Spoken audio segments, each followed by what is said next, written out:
Bago ko po umpisahan ang aking kwento, ay gusto ko lamang pong humingi ng pabor na sana ay mag-subscribe po kayo sa aking munting channel. Dahil sinisigurado ko po na darating sa inyo ang napakalaking blessings. Yo, what's up guys? Welcome sa Tamokski TV. Simulan na po natin ang ating kwento. Ang buhay natin ay parang gulong. Minsan nasa itaas at minsan naman ay nasa ibaba. Kaya manatili tayong mapagpakumbaba sa ating kapwa at iwasan natin na maging mapagmataas.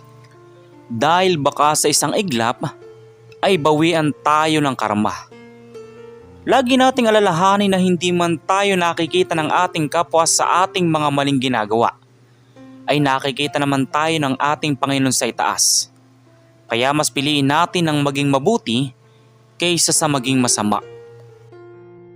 Ang kwento natin ngayon ay tungkol sa isang empleyadong pangit na nilait-lait at pinagtawanan ng mga katrabaho. Ngunit ang hindi nila alam, ito pala ang nag-iisang anak ng. Si Erica ay anak ng isang mayamang pamilya, ang pamilya Claderea. Kilala ang pamilyang ito dahil sa dami ng kanilang ari-arian. Katulad na lamang ng mga resort, palayan, palaisdaan at higit sa lahat ang kumpanya nila na pagawaan ng mga sapatos. Lumaki sa hirap ang pamilya nila noon. Palaging inaapi at minamaliit ng kanilang pamilya dahil sa kahirapan ng buhay nila. Ngunit hindi yun naging hadlang para hindi sila magsumikap sa buhay. Pagkos ay ginawa nilang inspirasyon ang pangmamata sa kanila ng mga ibang tao. Ganun na din ang pangmamata sa kanila maski ng kanilang mga kamag-anak. Kaya naman naging matatag lalo ang kanyang mga magulang sa hamon ng buhay. Nagsikap talaga ang mga ito na makaahon sa hirap upang hindi na makaranas ng pang-aalipusta. At nagbunga naman ang lahat ng kanilang sipag. Sinuwerte sila sa buhay na makapagtrabaho ng halos 3 taon ang kanyang tatay na si Mang Rodel sa ibang bansa bilang isang construction worker. Lahat ng pinapadala nitong pera para sa asawa na si Aling Asmin ay inipon naman ito at itinago sa bangko para sa gusto nilang negosyo na palayan. Matapos ng 3 taong kontrata ay umuwi na ng Pilipinas si Mang Rodel at sinimulang maghanap ng mabibiling lupa para sa pangarap nilang palayan. Maswerte naman sila na nakabili ng 1 hektarya sa probinsya at sinimulan na kaagad ang negosyong pinaplano. Sa simula ay hindi naman nahirapan ng mag-asawa dahil ang mga magulang naman nila ay magsasaka din noon. Kaya kahit papaano ay may kaalaman sila sa pagpapalay. Ngunit sa kasamang palad, sa 2 buwan ng kanilang tanim ay biglang hinagupit naman sila ng napakalakas na bagyo. Halos nasira ang lahat ng kanilang tanim na naging dahilan ng kanilang unang pagkalugi. Ngunit kahit ganun pa man ay hindi pa din sila sumuko. Pinagpatuloy pa din nila ang kanilang negosyo dahil ito talaga ang pangarap nilang dalawa. At hindi naman sila nabigo nang muli nila itong sinubukan. Dahil sa unang ani nila ay sinuwerte na sila. Lahat ng tinubo nila ay kanilang itinabi dahil plano nilang bumili muli ng lupa para naman sa pinapangarap nilang resort. Mas dinoble nila ang sipag at pagpupursige. Kaya naman ilang taon pa ang lumipas ay nakaipon na sila ng pambili ng panibagong lupa na tatayuan nila ng resort. Maswerte naman sila na nakabili ng lupa malapit sa dagat at sinimulan na nilang ipatayo ang resort ng paunti-unti. At ilang taon pa muli ang lumipas ay naitayo na nila ang isa sa pinapangarap nilang resort. Mahal, salamat sa iyo dahil napakasipag at napakabait mong asawa. Ikaw ang dahilan kaya naging successful ang negosyo natin. Sabi ni Aling Asmin kay Mang Rodel. Ano ka ba mahal? Pareho tayong nagsikap. Kaya ang lahat ng tagumpay na ito ay hindi lamang sa akin. Sa'yo din to at sa unikaihan natin. Sabi naman ni Mang Rodel sa asawa. May nag-iisa kasi silang anak na nagngangalang Erica. Sa katunayan ay isa ito sa naging dahilan kung bakit mas lalo din silang nagsumikap sa buhay. Dahil ayaw nilang maranasan ng kanilang unikaiya ang pangmamaliit na ginawa sa kanila noon ng mga kamag-anak nila. Samantala, nang buksan ng kanilang resort, ay si Erica na ang pinag-manage nito para habang bata pa lamang ito ay matuto na sa realidad ng buhay at matuto na sa pagninegosyo. Laking pasasalamat naman ng mag-asawa na maging matagumpay din ang kanilang resort. Nakilala ito at dinadayo na din ng mga iba't ibang lahi. Kahit naging matagumpay ang iba't iba nilang negosyo, ay hindi pa din sila nakontento. Nagpatayo din sila ng isang kumpanya na paggawaan ng sapatos. Nung una ay naging matagumpay din ang negosyo nilang sapatosan. Ngunit ilang buwan lang ang lumipas ay biglang nalugi ito. Pero tulad ng dati ay hindi sila nagpatinag at pinagpatuloy nila ito. Hanggang sa lumakas ang kumpanya at nagkaroon na din ng iba't ibang customer. Dahil sa swerteng dumating sa kanila ay hindi na sila kailangang kumilos para magtrabaho at magkapera. Bagkus ay naghihintay na lamang sila ng pera na dadating sa kanila. Kumuha kasi sila ng mga taong mapagkakatiwalaan sa kumpanya at hindi naman sila nabigo dahil labis namang napagkakatiwalaan ng mga ito. Ngunit isang araw ay nakatanggap sila ng isang masamang balita. Tumawag sa kanila ang katiwala nila sa kumpanya at may ibinalita. Hello po sir. Ako po ito si Gerald. Gusto ko lang po sana na ibalita sa inyo na nagkaroon po ng nakawan dito sa kumpanya. Madami pong natangay na mga bagong sapatos ang mga magnanakaw. Pero sa kasamaang palad po ay hindi namin sila nahuli. Pagbabalita ni Gerald kay Mang Rodel. Ito ang katiwala ng kumpanya nila. Kamag-anak nila ito kaya dito pinamanage ang negosyo nila. Wala na tayong magagawa, Gerald. Ang kailangan lamang nating gawin ay magdoble ingat. Kailangan lahat ng mga dapat ilak sa pinto ay ilak para hindi na maulit ang ganyang senaryo. Okay lang yan. Mababawi pa naman natin yan. Ang mahalaga ay wala namang nasaktan sa inyo. Sabi pa ni Mang Rodel sa kabilang linya. Hindi na iniisip ni Mang Rodel ang nakuha ng mga magnanakaw dahil wala na naman silang magagawa. Pero wala silang kaalam-alam na ang tunay na salarin sa nakawan ay ang katiwala din nila na si Gerald. Nagawa ito ng lalaki dahil sa labis na inggit nito sa kanilang pamilya. Napag-iiwanan na kasi sila sa yaman ng mga ito. Kaya ang tanging naisip niyang paraan ay ang nakawan ng pamilya ni Mang Rodel. Lahat ng mamahaling sapatos, ilabas nyo. Bilisan nyo. At baka mahuli tayo ng ibang empleyado. Siguraduhin nyo lang na huwag kayo magsusumbong ha. Dahil pag nagsumbong kayo, ay damay-damay ito. Sabi ni Gerald sa mga kasamahang magnanakaw. Walang nararamdaman kahit ni konting konsensya itong si Gerald sa ginagawa niyang pagnanakaw. Basta ang mahalaga sa kanya ay mapabagsak niya ang kumpanyang pag-aari ng kinaiinggitan niyang kamag-anak. Asmin, mahal, napapansin ko na bumabagsak ang sales natin sa sapatos. Parang may kakaiba akong nararamdaman. Bakit parang ang laki-laki na nang nalulugi sa atin? Sabi ni Rodel sa asawa. Bakit hindi mo tanongin si Gerald? Di ba siya yung katiwala natin doon? Baka naman nagkamali lamang siya ng data sa sales na pinasa niya sa'yo. Sabi pa ng kanyang asawa. Tatawagan na sana niya itong si Gerald ngunit naunahan siya nito. Kinuha niya ang nagre-ring na telepono at sinagot ang tawag. Sir, masamang balita po. Pinasok po ulit tayo ng magnanakaw. At ang lahat po ng mga original na sapatos ay natangay.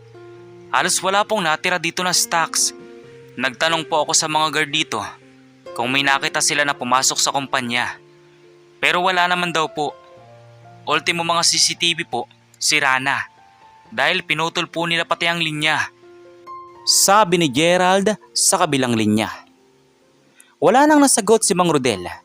Dahil matagal na niyang napapansin na parang may kakaiba na nagaganap sa kumpanya. Kaya naman ay nakaisip siya ng paraan upang mahuli ang salot at magnanakaw ng kumpanya.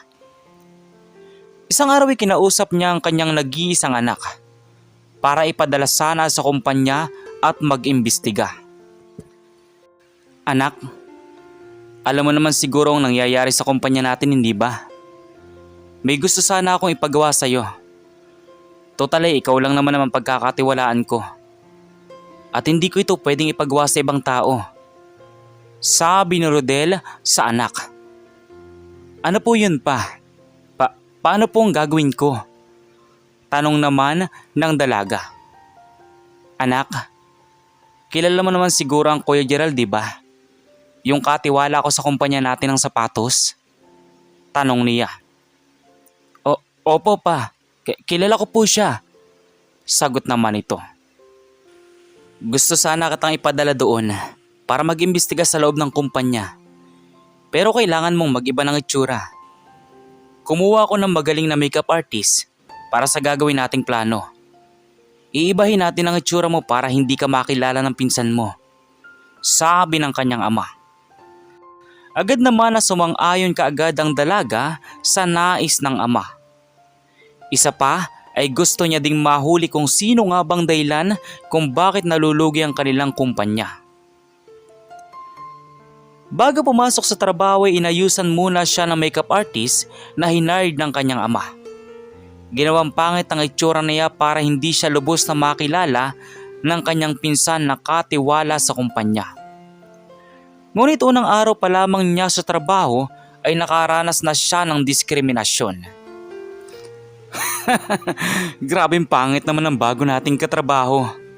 Kahit punong-puno na ng makeup ang kanyang muka ay hindi pa din madala. Natatawang sabi ng isang babae habang nag-aayos ito ng box na paglalagyan ng sapatos. Naku, sino ba naman kasi ang tumanggap sa babaeng yan? Kahit siguro nag-iisa na yung babaeng yan sa mundo, ay hindi ko pa din papatulan yan. Nakakadiri ang itsura. Ang pangit-pangit. Sabi pa ng isang lalaki. Halos sumakit ang puso ng dalagang si Erica. Dahil hindi niya inaasahan na ganito pala kasama ang ugali ng mga trabahador nila. Ngunit ang lahat ng iyon ay hindi na niya pinansin. Wala naman siyang magagawa kung papatulan niya ito. At isa pa, ang kanya talagang tunay na plano ay mahuli ang magnanakaw sa kanilang kumpanya. Samantala kinabukasan, pagpasok niyang muli ay nakarinig siya ng usapan. Magsi-CR sana siya sa CR ng babae, ngunit nakarinig siya ng isang usapan sa CR ng lalaki na nagpakabog sa kanyang dibdib. Boss, anong plano po natin? Maglalabas na ba tayo uli ng mga sapatos? Madami ng stocks. Sigurado ako na di naman na mahalata ito pag naglabas tayo ng mga ilang piraso. Narinig niya sabi ng isang lalaki na may malaking boses. Oo, mamayang gabi. Pagkalabas ng mga empleyado, gagawin na natin ang ating plano. Kailangan natin maging maingat dahil mukhang nakakahalata na ang boss natin. Sabi naman ng isang lalaki. Pamilyar ang boses nito kay Erica. Kilalang kilala niya ang tinig na iyon. Dahil boss iyon ng kanyang pinsan at katiwala na si Gerald. Ito na ang huling araw na gagawin nyo, ang pagnanakaw sa kumpanya namin. Dahil mahuhuli ko din kayo. Sabi naman ni Erica sa kanyang isip. Hindi na nagpatumpik-tumpik pa itong si Erica. Agad niyang tinawagan ng matalik na kaibigan ng kanyang tatay na isang pulis. At sinabi nito ang kanilang plano mamayang gabi sa paghuli sa mga magnanakaw. Mabilis naman na lumipas ang oras at dali-daling nag-out sa trabaho itong si Erica. Agad niyang ibinigay ang lokasyon ng kumpanya na pagkikitaan nila ng mga pulis. Siniguro din niya na walang ingay na magaganap upang mahuli ang mga magnanakaw. Ilang sandali pa ay nakita nila ang 4 na kalalakihan na may dalang sasakyan. Nakita din nila ang mga security guard na hindi man lamang sinisita ang mga ito. Kaya naman dali-daling nagtago itong si Erica at ang ilang kasamahang pulis sa likod ng malaking puno na nasa tapat ng kumpanya. Hindi sila napansin ng mga ito dahil sobrang dilim na at wala silang dalang sasakyan. Iniwan kasi nila ang sasakyan sa labas para hindi makahalata ang mga magnanakaw. Ilang sandali pa matapos ang kanilang pag-aantay ay lumabas na ang 4 na kalalakihan, dala ang kahong-kahong sapatos.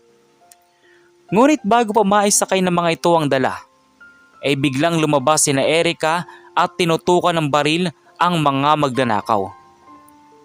"Walang kikilos ng masama," sabi ng mga pulis sa mga ito habang nakatutok ang baril sa mga magnanakaw. Hindi naman nakasalita na ang 4 na lalaki at dumapa na lang sila at pinusasan. Napansin naman ni Eric ang kanyang pinsan na si Gerald na isa sa mga utak ng nakawan. "Paano mo nagawa ito sa amin, Kuya Gerald? Naging maganda naman ang pakikitungo namin sa iyo ah," sabi ni Erica sa lalaki. "Huwag mo nga ako matawag-tawag na kuya, pangit na babae. Dahil ikaw palang dahilan kung bakit kami nahuli ng mga pulis. Masyado kang pabida." Matapang na sabi nito at hindi alintana ang mga pulis na nasa harapan. Ngunit nagulat na lamang itong si Gerald nang kumuha ng wipes itong tinatawag niyang pangit at pinunasan ang mukha nito.